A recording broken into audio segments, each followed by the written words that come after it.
Chapter 1. The Exilio. She was cast into winter, but the one who found her had already lost everything to ice. The snow fell like judgment. Kira stumbled through the drifts, her bare feet leaving crimson trails behind her. The thin dress clung to her body, soaked through, freezing against her skin. Her breath came in shallow gasps, each one a knife to her ribs. She pressed a hand to her swollen belly. 6 months. 6 months of carrying a child no one believed was innocent. The pack had called her a traitor, a whore, a liar. They hadn't even let her speak before the Alpha's son cast her out. His eyes had been cold, merciless, the same eyes that once promised her forever. "You disgrace this pack," he'd said. "Leave, and if you return, we'll kill you." No trial, no mercy, just the gates closing behind her and the wind howling her exile. Now the forest stretched endlessly before her, dark pines heavy with snow. The moon hung full and silver above, watching, always watching. Kira's legs gave out. She collapsed into the snow, her body too weak, too cold, too broken. The baby kicked once, twice, as if protesting the surrender. "I'm sorry," she whispered to the life inside her. "I tried." The wind answered with a long, mournful howl, and then footsteps, heavy, deliberate, coming closer. Kira's heart lurched. Rogues, hunters, death finally come to claim her. She closed her eyes and waited, but the footsteps stopped. A shadow fell across her face, blocking the moonlight. "You're dying." The voice was deep, rough with disuse. Male. Kira forced her eyes open. A man stood above her, massive and draped in furs, stained with old blood. His face was scarred, hard-lined, framed by dark hair dusted with snow, but his eyes, silver as the moon itself, held something she hadn't expected. Recognition. And pain. "Please," Kira breathed, "don't let them find me." The stranger's jaw tightened. He looked at her belly, then back at her face. For a long moment, he said nothing. Then he bent down and lifted her into his arms as if she weighed nothing at all. "No one," he said quietly, "will touch you again." Chapter 2. The Encounter. The cave smelled of smoke and pine. Kira woke to warmth, real warmth, the kind she'd forgotten existed. A fire crackled nearby, casting orange light across stone walls. Furs covered her body, thick and soft. Someone had removed her frozen dress and replaced it with a wool tunic that smelled of cedar wood. She sat up slowly, her hand instinctively moving to her belly. Still there. Still alive. "You were hypothermic." She turned. The man sat across the fire, sharpening a blade with slow, methodical strokes. He didn't look at her, but she felt the weight of his attention anyway. Up close, he was even more imposing. Broad shoulders, scarred hands, a presence that filled the space like a storm contained. "Who are you?" Kira asked. "No one. You saved me. I found you." "Why?" The blade paused mid-stroke. His silver eyes lifted, meeting hers across the flames. "Because I know what it looks like when a pack throws away something sacred." The words hit her like a fist. Kira swallowed hard. "You're a wolf." "I was. And now? Now I'm what's left after wolves destroy everything." He returned to sharpening the blade, the scrape of metal against stone filling the silence. Kira pulled the furs tighter around herself. "They'll be looking for me. They won't find you here." "How do you know?" "Because this mountain belongs to the dead, and I'm the only one who still walks it." A chill ran down her spine that had nothing to do with the cold. "What happened to you?" His jaw clenched. For a moment, she thought he wouldn't answer. Then, "I was a king once. I made choices that cost lives. Now I pay the price." Kira stared at him. A king. The silver eyes, the scars, the weight of command even in exile. "You're him," she whispered. The Northern King. The one who failed his people, he finished coldly. Yes. The fire cracked between them. Kira's hand moved to her belly again, protective, instinctive. The child, he said quietly. It's not his, is it? The one who cast you out. Her throat tightened. No. Then whose? I don't know. His eyes sharpened. You don't know? I was attacked. Her voice broke. During the hunt, 3 months before I realized I was pregnant. I tried to tell them, but no one believed me. They said I was lying, that I'd been unfaithful. The blade stilled completely. The king's expression shifted, something ancient and dangerous moving beneath the surface. They threw you out for being raped. It wasn't a question. Kira nodded, unable to speak. The silence that followed was suffocating. Then the king stood, his movements controlled but trembling with barely contained rage. Sleep, he said, his voice like gravel. You're safe here. I swear it on the moon herself. He moved toward the cave entrance, pausing at the threshold. What's your name? Kira. He didn't offer his own, but as he disappeared into the snow, she heard him whisper to the wind. Forgive me, Luna. I should have been there for all of them. Chapter 3. The Refuge. 3 days passed in the cave. 3 days of warmth, food, and silence, broken only by the crackling fire and the distant howl of wind. The king, she still didn't know his true name, came and went like a ghost. He brought her meat, fresh water from a hidden spring, herbs for tea. He never spoke unless necessary, but his presence was constant, watchful, protective. Kira found herself studying him when he thought she wasn't looking. The way he moved with controlled precision. The way his silver eyes softened whenever they landed on her belly. The way his hands, so scarred and brutal, were impossibly gentle when he helped her stand or adjusted the furs around her shoulders. He was broken. She could see it in every line of his body. But he was also trying, desperately, quietly, to be something better. On the 4th night, the howls came closer. Kira woke to the sound of wolves, not distant anymore, but near. Too near. The king was already at the cave entrance, blade in hand, body coiled like a spring. Stay back, he ordered. What is it? Hunters. Your pack sent them. Her blood went cold. They found us. No, they're searching. Badly. His lip curled. Amateurs. There are 6 of them, Kira whispered. I can smell them. He glanced back at her, surprised. You can scent them from here? I've always had strong senses. My old pack said it was a curse. It's not a curse. His voice was certain. It's a gift they were too blind to see. The howls grew louder. The king stepped outside, letting the snow swirl around him. Kira's heart hammered. She should stay hidden. She should trust him. But something pulled her to the entrance anyway. She watched as 6 wolves emerged from the tree line, young males, arrogant and reckless. They circled the king, growling, snapping. Where is she? One demanded, shifting to human form. We know she's here. The king didn't move. There's no one here but me. You're lying. I'm telling you to leave. We don't take orders from exiled traitors. The words hung in the air like poison. Then the king smiled, a cold, terrible thing. Then let me remind you what traitors are capable of. He moved. It was over in seconds. The blade flashed silver under the moon, and 3 wolves fell before the others even registered the attack. The remaining 3 shifted, snarling, lunging.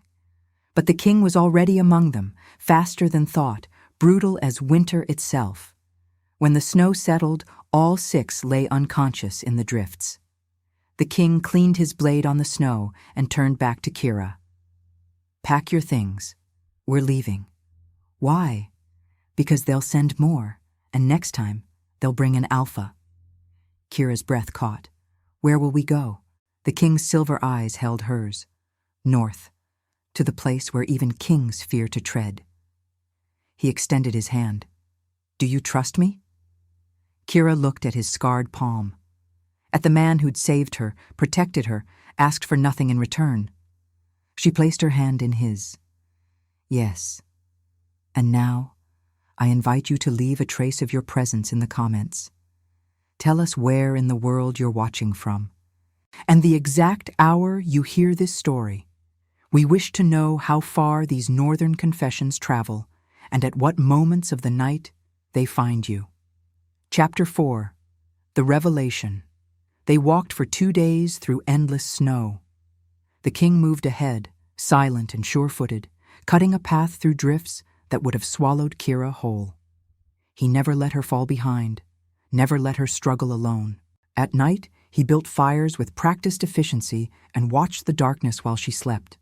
She began to notice things, the way animals didn't flee from him. They watched, curious, as if recognizing something ancient. The way the wind seemed to shift around him, clearing paths. The way his silver eyes glowed brighter under the full moon, as if the goddess herself still claimed him. On the third morning, they reached a valley hidden between 2 mountains. A temple stood at its heart. Ancient, crumbling, beautiful. White stone columns rose toward the sky, carved with wolves and moons and symbols Kira couldn't read. Snow covered everything, but underneath she could see traces of gold, silver, etched prayers. "What is this place?" she breathed. "The Temple of First Wolves," the king said quietly, "where the goddess first blessed our kind, where kings used to come to seek her guidance." "You've been here before." "Once, a lifetime ago." His expression darkened. "I came to ask for strength. She gave me a warning instead." "What warning?" "That power without mercy destroys everything it touches." He looked at her then, and something shifted in his gaze. "I didn't listen." Kira's chest tightened. "Is that why you were exiled?" "I wasn't exiled. I left." His voice was raw. "After my choices led to a massacre, after I realized the throne had made me into something monstrous." "You're not a monster. You don't know what I've done. I know you saved me. I know you've protected me. I know you're trying to be better." She stepped closer. "That's not monstrous. That's brave." The king's jaw clenched. He turned away, shoulders rigid. "Come. There's something inside you need to see." They entered the temple. Inside, the air was warmer, touched by some lingering magic. Moonlight streamed through cracks in the roof, illuminating a central altar carved from obsidian. On it lay a silver crown. Kira stared. "Is that the crown of the Northern Kingdom? I left it here when I walked away." "Why?" "Because I no longer deserved to wear it." Kira approached the altar slowly. As she drew near, something strange happened. The crown began to glow. Soft at first, then brighter, silver light pulsing like a heartbeat. The king's eyes widened. "That's impossible." Kira reached out instinctively. The moment her fingers touched the metal, the world exploded into light. Visions slammed into her mind. Wolves running under moonlight, blood on snow, a woman with silver hair speaking words in an ancient tongue, a child crying in the dark, a king falling to his knees, broken and alone, and then a voice, deep, feminine, infinite. Pathfinder, healer of the forsaken, mother of the new dawn. Kira gasped and stumbled back. The king caught her, his arms solid and warm. "What did you see?" he demanded. "Everything." Her voice shook. "I saw everything, your past, your pain, and—" She looked up at him, tears streaming down her face. "Your redemption." The king's expression cracked. "There is no redemption for what I've done." "Yes, there is." Kira placed her hand over his heart. "You just have to choose it." The baby kicked hard, as if agreeing. The king looked down at her belly, then back at her face. "What are you?" he whispered. "I don't know, but the goddess called me Pathfinder." His breath caught. "That's a myth. A wolf born once in 1,000 years who can see the threads of fate, who can heal wounds that go deeper than flesh. Maybe that's why they rejected me. Maybe they sensed what I was and feared it. The king's hand moved to cup her face, gentle as snowfall. Then they were fools. His silver eyes held hers, and for the first time since she'd met him, she saw hope. Chapter 5. The Judgment. They stayed in the temple for 7 days. The king taught her to harness the gift, to read the threads of fate that shimmered in the air around living things, to understand the language of wolves and wind and moonlight. In return, Kira began to heal him. Not with medicine, but with presence, with words, with the simple act of seeing him, truly seeing him, and not turning away. She learned his name on the 5th night. Theron, he said quietly, staring into the fire. My name was Theron. Was? I haven't spoken it aloud in 3 years. Why not? Because a name is an identity, and I didn't deserve one anymore. Kira moved closer, her hand finding his. You deserve to exist, Theron. Even if you made mistakes, even if you carry scars, you deserve to be more than your worst moment. His fingers tightened around hers. How do you do that? He whispered. Do what? Make mercy sound like strength instead of weakness, because it is strength, the hardest kind. On the 8th day they came. Not hunters this time, an army. Kira felt them before she saw them, hundreds of threads converging, burning red with rage and righteousness. They found us, she breathed. Theron was already moving, strapping on armor he'd hidden in the temple's depths. Old armor. Royal armor. How many? He asked. 200, maybe more. And leading them? Kira closed her eyes, following the brightest thread. An alpha, young, furious. She gasped. It's him, the one who cast me out. Theron's expression went deadly calm. Stay inside. No matter what happens, stay inside. No. He turned. Kira, they came for me, Theron. I won't hide while you fight my battles. You're pregnant. You're vulnerable. I'm a pathfinder. Her voice was steel. And I'm done being cast aside. Before he could argue, she walked past him and out into the snow.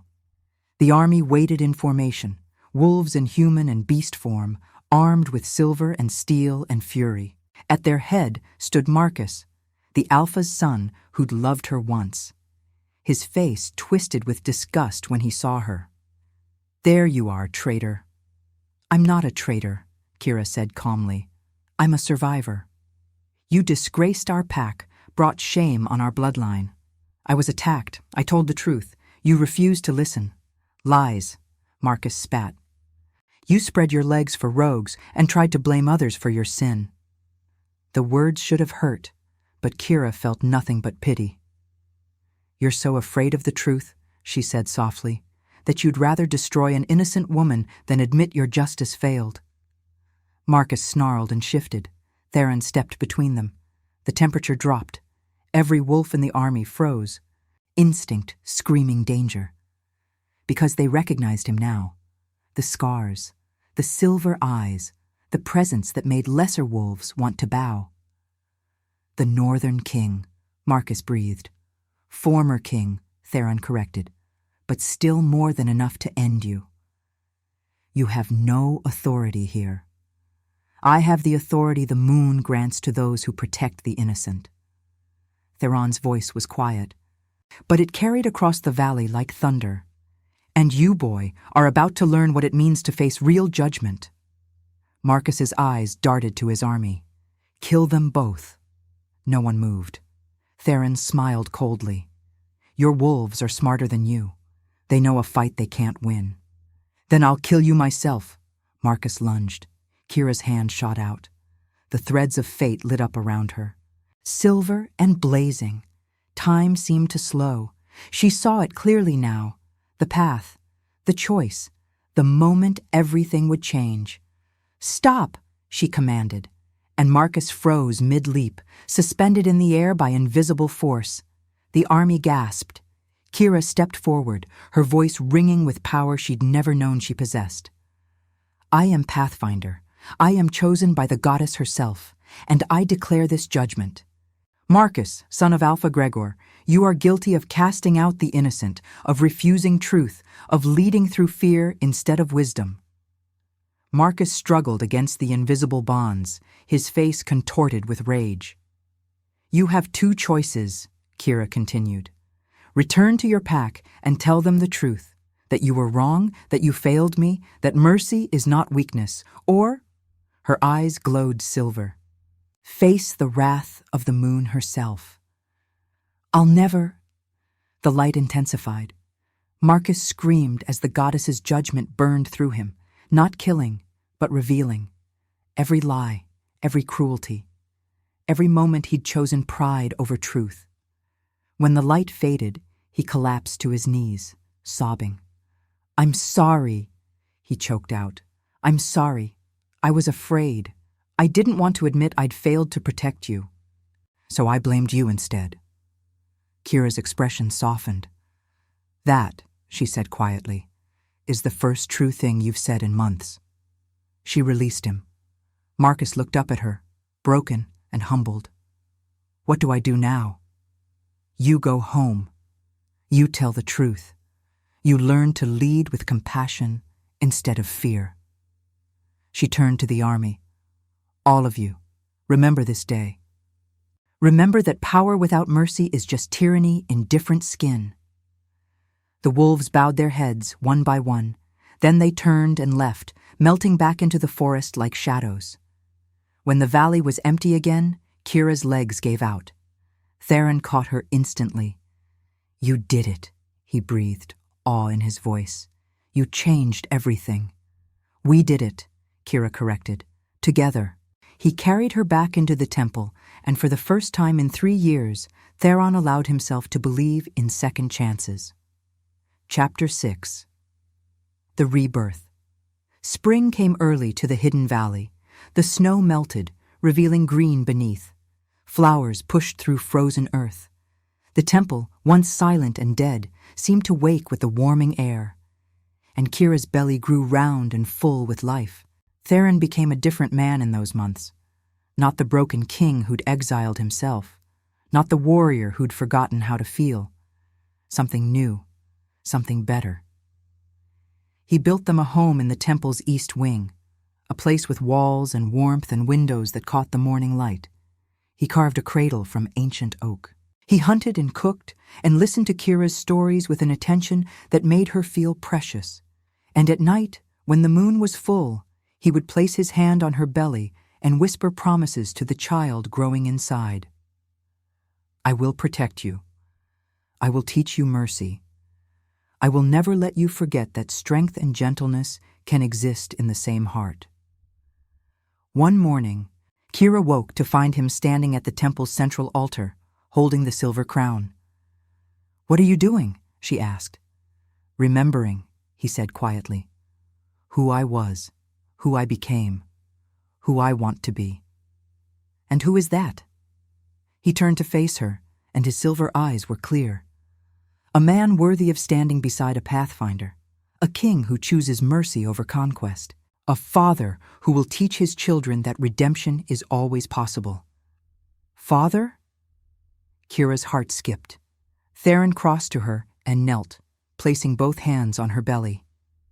This child may not be mine by blood, but if you'll let me, I will love them as if they were. I will protect them, raise them, give them everything I should have given my people before I lost my way. Tears streamed down Kira's face. You already are their father, Theron, from the moment you found me in the snow. He looked up at her, and for the first time she saw him smile, really smile, with warmth and hope and joy. Then marry me, he said. Not because of duty or tradition, but because I love you, Kira. Because you showed me that the goddess's greatest gift isn't power. It's the chance to become something better. Kira pulled him to his feet and kissed him. The temple filled with silver light. the goddess's blessing, tangible and warm. When they broke apart, Theron placed the crown on Kira's head. "This belongs to you now," he said, "Queen of the New Dawn, Pathfinder, mother of a kingdom built on mercy." "We'll rebuild it together," Kira whispered. "A place where the exiled find home, where the broken are made whole, where strength means protecting the vulnerable, not crushing them." "Together," Theron agreed. 3 weeks later, on a night when the moon hung full and radiant, Kira went into labor. Theron stayed with her through every moment, his hands steady, his voice calm. "You're strong," he murmured. "You're brave. You're going to be an incredible mother." And when the baby finally came, a girl with silver eyes and a cry that sounded like moonlight made music, Kira knew that everything she'd survived had led to this.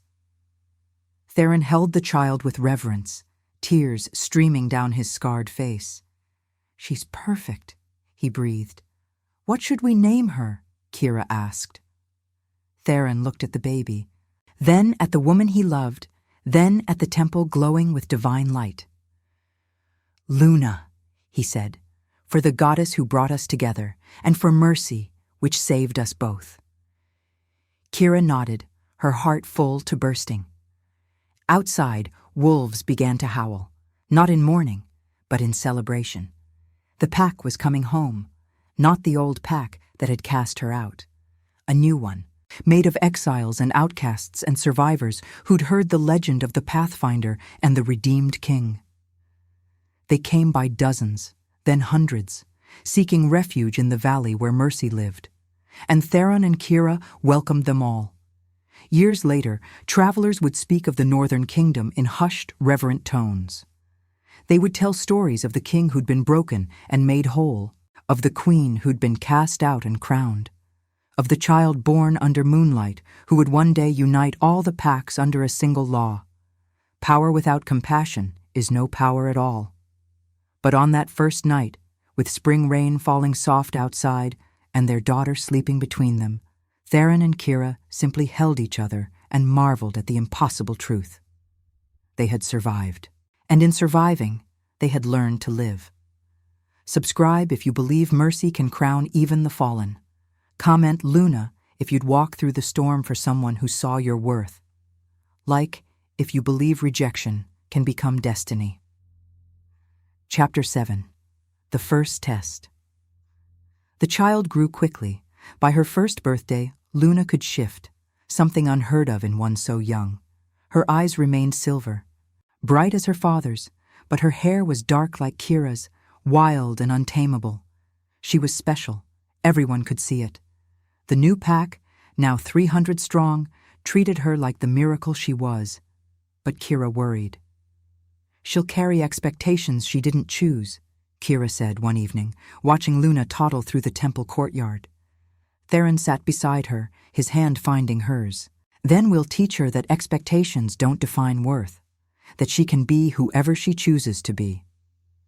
And if the old packs come, if they see her power and want to claim her, then they'll learn what it means to threaten a Pathfinder's daughter." His voice was quiet, but the steel beneath it was unmistakable. The threat came sooner than expected. On Luna's second birthday, a delegation arrived from the Southern Territories, 5 alphas, their entourages, and a message carved in silver. The Council of Alphas requests the presence of King Theron and Queen Kira to discuss the legitimacy of the Northern Kingdom's sovereignty. Kira read it 3 times. "It's a trap," she said flatly. "Of course it is."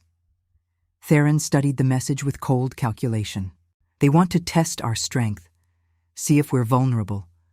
What do? We go. Theron, we go," he repeated, meeting her eyes. "But we go as equals, as rulers who bow to no one, and we bring our daughter." "That's insane. They'll use her against us." "No." Theron's expression was certain. "They'll see her and understand that this kingdom isn't built on conquest. It's built on family, on love, on the things worth protecting." Kira wanted to argue, but she looked at Luna, playing with wolf pups, laughing without fear, already showing signs of the Pathfinder gift, and understood. Their daughter wasn't a weakness. She was their greatest strength. They traveled south for 10 days.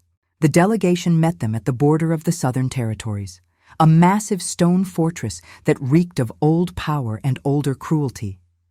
The 5 alphas waited in the great hall, seated on thrones carved from bone and blackwood. Alpha Gregor sat at their center, Marcus's father, the one who'd first cast Kira out. His eyes widened when he saw her. "You," he breathed. "Me," Kira confirmed, her voice steady. She wore the silver crown now, comfortable in her authority. Beside her, Theron stood in full royal armor, a king who'd earned his title through suffering. And between them, Luna toddled forward, silver eyes curious and fearless. The alphas stared. "This is your child?" Alpha Gregor asked. "Our daughter," Kira corrected. "Luna, heir to the Northern Kingdom." "Impossible. She's too young to shift." Luna shifted. One moment, a toddler. The next, a perfect white wolf pup with eyes like starlight. The hall went silent. Luna shifted back, giggling, and reached for her father.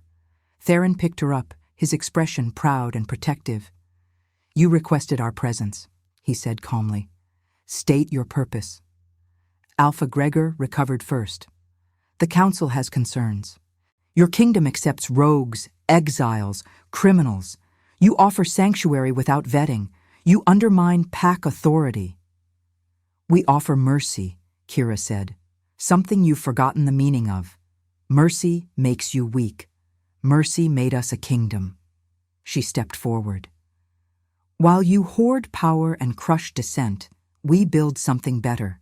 A place where strength means protecting the vulnerable, where justice doesn't require cruelty." Idealistic nonsense. "Then why are your wolves defecting?"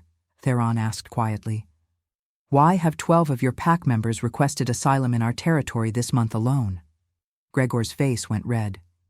"You steal our people." "We welcome those you failed." Theron's voice was ice. "And we will continue to do so, because the goddess gave us this gift for a reason. The goddess abandoned you. You're a fallen king playing at redemption." "No." Kira's voice rang out, echoing through the hall. "He's a redeemed king building something your pride could never create." She raised her hand. The silver threads appeared, visible to all. The alphas gasped as they saw the fate lines connecting every wolf in the room, threads of loyalty, fear, hope, and desperation. "I see everything," Kira said softly. "Every choice, every consequence. And I see what your leadership has wrought, fear, suffering, and wolves desperate enough to risk death for a chance at mercy." The threads pulsed, showing truth none could deny. Alpha Gregor's thread was black with rot, decades of choosing power over compassion, control over trust. He saw it too, and for the first time in his life, he looked afraid. "What do you want?" he whispered. "Peace," Theron said, "recognition of our sovereignty, and an understanding. We will continue to offer sanctuary to any wolf who seeks it. Any who harm them will answer to us. And if we refuse?" Kira smiled, gentle and terrible. "Then the goddess will judge you, as she judged Marcus, as she judges all who choose cruelty over mercy." The silence stretched. Finally, Alpha Gregor bowed his head. "The Northern Kingdom is recognized." One by one, the other alphas bowed, and Luna, still in her father's arms, clapped her hands and laughed. Chapter 8. The Shadow Returns. They should have known peace wouldn't last. 3 years passed in relative tranquility. Luna grew strong and bright, learning to read fate threads under her mother's guidance and training in combat with her father. The Northern Kingdom flourished. More exiles came, the temple expanded, trade routes opened. But on the night of Luna's 5th birthday, the nightmare returned. Kira woke to Luna screaming. She ran to her daughter's room, Theron right behind her. Luna sat up in bed, eyes glowing so bright they illuminated the entire chamber. "Mama," she whispered, voice echoing with power, not her own. "The bad man is coming." Kira's blood froze. "What bad man, sweetheart?" "The one who hurt you, the one from before." Theron's expression went deadly. "Describe him," he said, keeping his voice gentle despite the rage building behind his eyes. "Dark hair, dark eyes, smells like smoke and pain." Luna's small hands clenched the blanket. "He's coming to take me away." The room went cold. Kira knew that description. The rogue who'd attacked her 6 years ago. The one whose assault had resulted in her pregnancy, except Luna wasn't his daughter. The timing had never made sense. The healers had confirmed Luna was conceived after the attack, not during. So who? "He's not her father," Kira said, understanding dawning. "But he thinks he is." "Then he's a fool," Theron said flatly, "and a dead one." "Theron, no." His silver eyes blazed. "He hurt you, attacked you. And now he wants to claim the child you carried through exile and suffering?" "No. He dies." "We don't know." Luna's scream cut her off. The girl's eyes rolled back, and she spoke in a voice that wasn't hers, ancient, feminine, infinite. "The shadow comes with steel and flame. He brings 50 rogues, twisted by dark magic. He seeks the child of prophecy, believing her his blood. He must be stopped. For if he claims her, the darkness will rise, and all your mercy will turn to ash." The goddess, speaking through their daughter. When Luna collapsed, Kira caught her, cradling the small body against her chest. "How long?" Theron demanded, speaking to the divine presence he could still feel in the room. 3 days, came the whispered response. "At moonrise." Theron turned and strode from the room. Kira found him 10 minutes later in the armory, strapping on weapons with mechanical precision. "You're going to kill him," she said. "Yes." "Alone? I won't risk our people for this. It's personal." "Then I'm coming with you." "Kira." "He's coming for our daughter, Theron, our daughter. You think I'll sit here and wait while you fight that battle alone?" Their eyes met. Theron's jaw clenched, then relaxed. "Together," he said finally. "Together." They rode out at dawn, leaving Luna in the care of their most trusted guards. The confrontation came at sunset on the 3rd day. The rogue, a massive wolf named Maddox, waited in a burned-out village with his pack of twisted warriors. Dark magic clung to them like rot. Their eyes were wrong, black where they should be colored, empty of anything resembling sanity. Maddox shifted to human form as Theron and Kira approached. He was scarred, feral, and smiling. "The great king and his broken queen," he drawled. "Come to negotiate?" "Come to end this," Theron replied. "The girl is mine." "She's not. I can smell my blood in her veins." "Your blood never touched her," Kira said coldly. "The child you think you sired died. The goddess gave me Luna afterward as a gift. You have no claim." Maddox's smile faded. "Lies." "Truth." Kira's eyes glowed silver. "Look at the threads if you dare." She raised her hand, and the fate lines appeared. Maddox's thread was blackened, twisted, ending in violence and madness. Luna's thread was pure silver, untouched by his darkness, connected to Kira and Theron through bonds of love and choice. No blood connection at all. Maddox snarled, reality crashing into delusion. "Then I'll take her anyway, raise her, make her mine through force." "No," Theron said quietly. "You won't." He moved. The fight was brutal. 50 rogues against 2 warriors, 1 broken king and 1 Pathfinder queen. But they fought with something the rogues didn't have: purpose, love, the unbreakable certainty that they would die before letting darkness claim their daughter. Kira's power flared, showing her the perfect path through combat, where to strike, when to dodge, how to turn the enemy's strength against them. Theron fought like the king he'd once been. No hesitation, no mercy for those who threatened his family. When the last rogue fell, only Maddox remained. He shifted back, bleeding, broken. "Kill me!" he rasped. "I have nothing left." Theron raised his blade. Kira's hand stopped him. "No," she said softly. "He attacked you. He wants our daughter. He deserves death. He deserves judgment, but not death."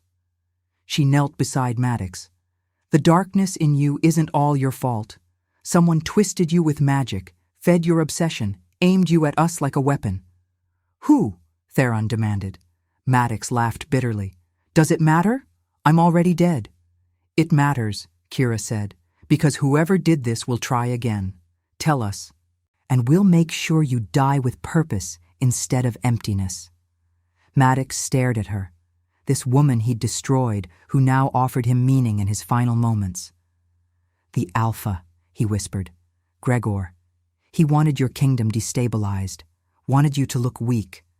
So he found me, fed me dark magic, told me the girl was mine." Theron's expression went arctic.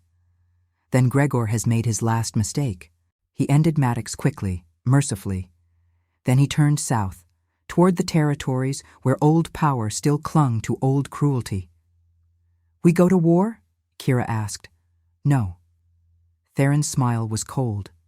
"We go to judgment." Chapter 9. The New Dawn. They returned to find the Northern Kingdom already preparing. Word had spread. The attack, the dark magic, Gregor's betrayal. Their people demanded blood. But Kira and Theron called for counsel instead. Every alpha from every territory was summoned.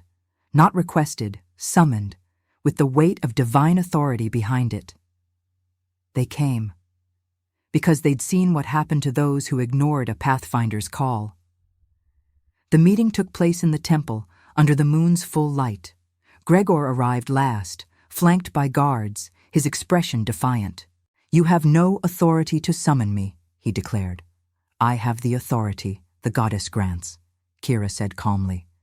"And you, Alpha Gregor, stand accused of attempted kidnapping, dark magic usage, and conspiracy to destabilize a sovereign kingdom." The gathered alphas murmured. "Prove it," Gregor snarled.